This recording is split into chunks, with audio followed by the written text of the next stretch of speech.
ഇത്രയും നാൾ ഉണ്ടായിരുന്ന ആ ചൊടിയും ചുണയും ഒന്നും ഉണ്ടാവാതെ ഈ വേറൊരു മായിക ലോകത്തിലേക്ക് ഇയാൾ പോവുകയാണ്. അപ്പം എനിക്ക് നന്നായിട്ട് അറിയാവുന്ന ഒരു അഡ്വക്കേറ്റ് ഉണ്ടായിരുന്നു. നന്നായിട്ട് കോർട്ടിൽ പ്രസൻറ്റ് ചെയ്യുകയും നന്നായിട്ട് കേസുകൾ കൈകാര്യം ചെയ്യുന്ന ഒരു വ്യക്തിയായിരുന്നു.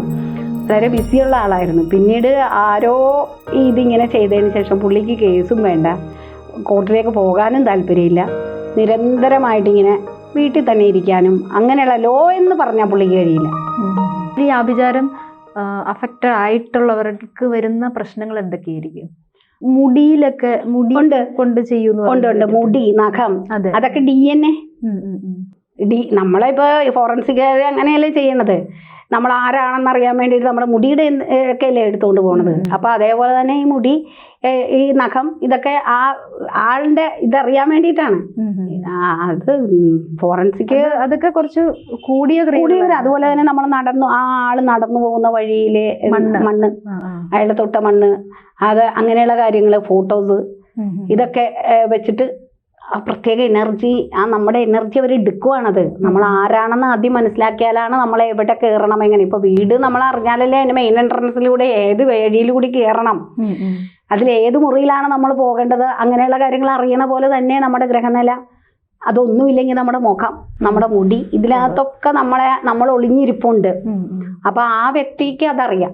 ആ രീതിയിൽ നിഗൂഢതന്ത്രങ്ങളാണ്. അത് നെഗറ്റീവാണ്. നെഗറ്റീവ് ആകുമ്പോഴത്തേക്ക് നെഗറ്റീവ്സിന് ഭയങ്കര ശക്തി കൂടുതലാ. എല്ലാത്തിനും നെഗറ്റീവ്സിനാണ് ശക്തി കൂടുതൽ. ആഴത്തിൽ ഇറങ്ങി പോകുന്നത്. പോസിറ്റീവ് അത്രയും വരില്ല. കുറച്ചാൾ കഴിയുമ്പോഴത്തേക്ക് അതിന്റെ ആകർഷണ വിലയൊക്കെ പോകും, എപ്പോഴും നിലനിൽക്കില്ല. പിന്നെ ഉള്ളിലോട്ട് കൊടുക്കുന്നുണ്ട്. അതാണ് കൈവശം എന്ന് പറയുന്നത്. ഈ ആഭിചാരം തന്നെയാണ്. മരുന്നുകളാണ്. അത് മരുന്നുകൾ എന്ന് പറഞ്ഞാൽ ചിലതൊക്കെ ഭക്ഷണ പദാർത്ഥത്തിലേക്ക് ഈ ചെറിയ പൊടി രൂപത്തിലോട്ടാക്കി വ്യത്യസ്ത മന്ത്രങ്ങൾ പ്രത്യേക ഫ്രീക്വൻസിയിലൊക്കെ ജപിച്ച് കൊടുക്കും. അപ്പൊ അങ്ങനെയൊക്കെ കൊടുത്തു കഴിഞ്ഞാൽ ഈ ആള് അറിയില്ല. വെള്ളത്തിലൊക്കെ ഇട്ട് കൊടുത്തു കഴിഞ്ഞാൽ, ജ്യൂസിന്റെ കൂടെ ഒക്കെ ഇട്ട് കൊടുത്തു കഴിഞ്ഞാൽ ഈ മയക്കുമരുന്ന് കിട്ടിയ പോലെ ആയി പോകും. അപ്പൊ ആ വ്യക്തി അറിയുന്നില്ല ഇതെന്താന്ന്. പിന്നീടാണ് ആ ഉദ്ദേശം എന്താണോ ആ ഉദ്ദേശത്തിലേക്ക് നമ്മൾ പോകുമ്പോൾ ആ വീട്ടുകാർക്ക് മനസ്സിലാകും. ഇത്രയും നാള് ഉണ്ടായിരുന്ന ആ ചൊടിയും ചുണയും ഒന്നും ഉണ്ടാവാതെ ഈ വേറൊരു മായിക ലോകത്തിലേക്ക് ഇയാൾ പോവുകയാണ്.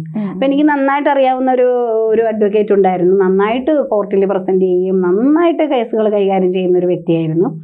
വളരെ ബിസിയുള്ള ആളായിരുന്നു. പിന്നീട് ആരോ ഇതിങ്ങനെ ചെയ്തതിന് ശേഷം പുള്ളിക്ക് കേസും വേണ്ട, കോർട്ടിലേക്ക് പോകാനും താല്പര്യമില്ല, നിരന്തരമായിട്ടിങ്ങനെ വീട്ടിൽ തന്നെ ഇരിക്കാനും അങ്ങനെയുള്ള ലോ എന്ന് പറഞ്ഞാൽ പുള്ളിക്ക് കഴിയില്ല.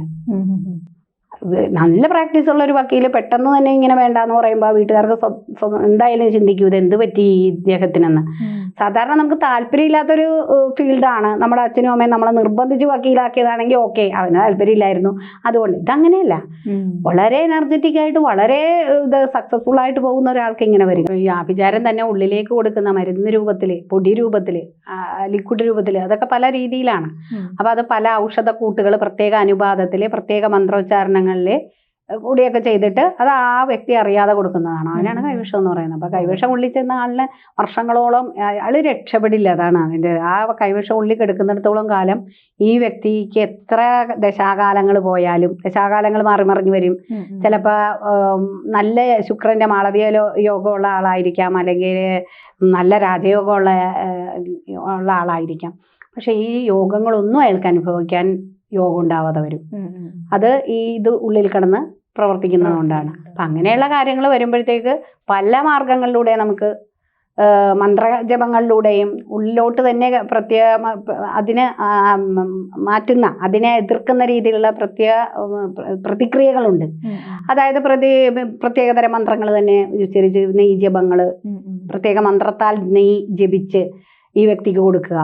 അപ്പൊ ആ മന്ത്രത്തിന്റെ ശക്തി കൊണ്ട് ഇത് നിർവീര്യമായി പോവുക. അതിനോടൊപ്പം തന്നെ ഔഷധങ്ങളുണ്ട്. അത് സാധാരണ ആയുർവേദ ഷോപ്പുകളിലും ഒക്കെ കിട്ടുന്നുണ്ട്.